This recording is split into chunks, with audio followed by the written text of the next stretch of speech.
안녕하세요. 커플 매니저 릴리스입니다.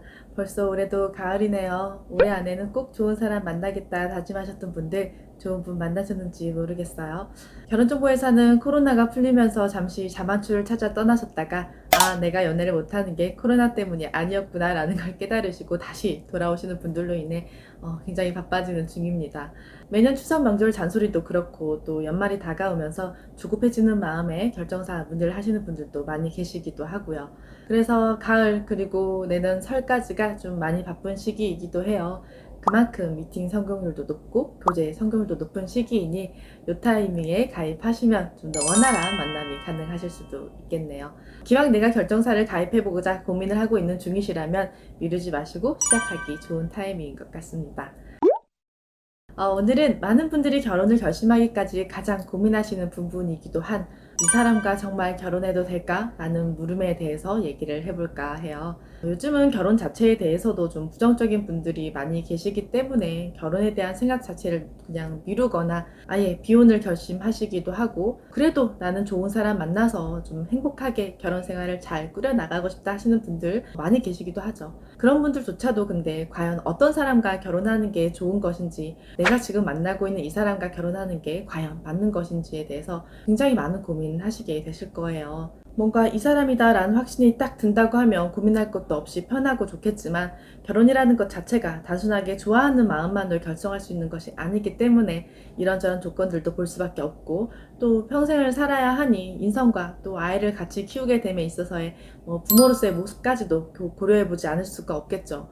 그런데 이런 거 저런 거 아무리 내가 사람 볼 줄 알고 눈치도 빠르고 연애 경험도 많아서 딱 보면 척이다 해도, 살다 보면 상황에 따라 또 주변 환경에 따라 굉장한 변수들이 나타나기도 하고 전혀 예상하지 못한 일들 당연히 일어나기 마련입니다. 그렇다면 지금의 내 상대방과 결혼을 결심하는 데 있어서 이것만큼은 절대 간과해서는 안 되는 필수 요소 뭐가 있을까요? 예전에는 술, 도박, 여자 이 세 가지만 안 하면 된다라는 말 많이 했는데요. 이건 그냥 결혼을 유지하기 위해서 하지 말아야 하는 요소 정도로 보시면 될 것 같고, 적어도 그냥 어떠한 제도에 묶여서 같이 사는 게 아니라 서로한테 이제 하나밖에 없는 존재로서 서로 힘이 되어주고 의지하면서 정말 좋은 부부의 관계를 만들어가기 위해서 필요한 부분들에 대해서 얘기를 해볼게요. 경제적인 부분은 사실 많을수록 좋지 않겠어요? 그러니 그 부분은 조금 제외하도록 하겠습니다. 우선 그 첫 번째는 바로 대화의 방식이에요. 서로 대화가 잘 통하는지, 의사소통이 잘 되는지, 이거 굉장히 중요한 부분이죠. 살다 보면 의견이 맞지 않거나 서운하거나 다툴 일들 당연히 너무 많이 생길 수도 있지만, 그럴 때 어떤 식으로 대화를 하고 풀어나가는지, 서로 대화만 잘하고 넘겨도 정말 큰 문제 없이 행복한 결혼 생활 할 수 있을 거라 생각하거든요.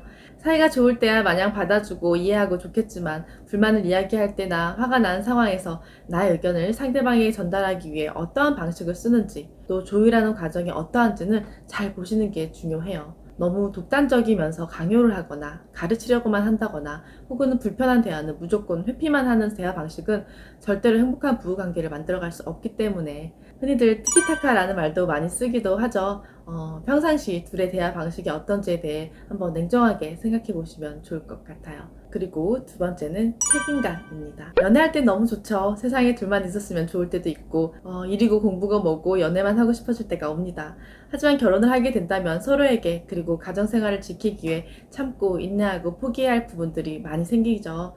이런 것들을 그래도 현명하게 잘 넘기고 받아들일 수 있기 위해서는 기본적으로 상대방에 대한, 그리고 내가 이 가정을 건강하게 잘 지켜나가고자 하는 책임감이 있어야 해요. 그래야 서로에 대한 신뢰가 쌓이게 되는 거고, 내가 그리고 상대방이 나에게 있어 둘도 없는 내 편이 되는 겁니다. 모든 행동에는 책임이 따르기 마련이지만 요즘은 그냥 편하게 하고 싶은 대로 살자라는 생각으로 좀 나태하게 살고 싶어하는 사람들도 많은 것 같기는 해요. 하지만 기본적인 책임감이 나를, 그리고 상대방을, 그리고 우리 가정을 단단하게 지켜준다는 걸 꼭 염두에 두셨으면 좋겠습니다. 그리고 마지막 세 번째는 지난 영상들에서도 가장 중요한 부분이라고 얘기를 했었던 바로 인생에 대한 가치관입니다. 이게 나랑 맞만주면 절대로 같이 살면서 행복할 수가 없어요. 가볍게는 유머코드 같은 것도 포함될 수가 있겠죠.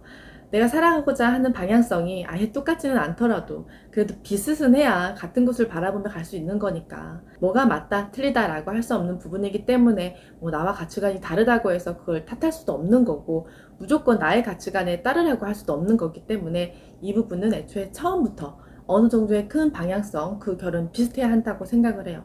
그럼 나와 가치관이 맞는지는 어떻게 알아볼 수 있느냐? 그건 미래에 대한 얘기를 충분하게 그리고 많이 나눠보셔야 합니다. 어떻게 살고 싶은지, 결혼 생활은 어떻게 하고 싶은지, 그리고 아이를 키우는 데 있어서는 어떤 생각을 가지고 있는지, 가능하다면 노후까지도 같이 얘기를 해보고 상대방이 추구하는 삶의 방향성이 나와 같은 길에 있는지 꼭 많은 대화를 해보시길 바래요. 좋은 직장, 좋은 차, 좋은 집 너무 좋죠. 삶이 훨씬 윤택해지고 편합니다. 하지만 나와 남은 인생을 평생 함께 살려고 하는 사람, 내가 선택하게 될 내 가족을 정하는 일에서만큼은 정말 중요한 게 뭔지 꼭 기억하셨으면 좋겠어요. 요 세 가지를 생각해 봤을 때 평소 대화도 잘 통하고 책임감도 있고 미래에 대한 가치관도 나랑 비슷하다. 그럼 그 결혼 저는 무조건 대찬성입니다. 세 가지 다 맞는 사람을 찾는다는 게 절대 쉬운 일은 아니거든요. 그렇지만 분명히 인연은 또 오고 저도 그런 걸 수없이 봤기 때문에 결혼 생활이 불행한 사람들도 주변에 많이 있을 수도 있겠지만 적어도 나는 나와 맞는 사람 잘 찾아서 꼭 행복한 결혼 생활 하시길 바랄게요. 여러분도 할 수 있어요. 일교차가 큽니다. 감기 조심하시고요. 또 다음 영상에서 인사드리도록 할게요. 안녕.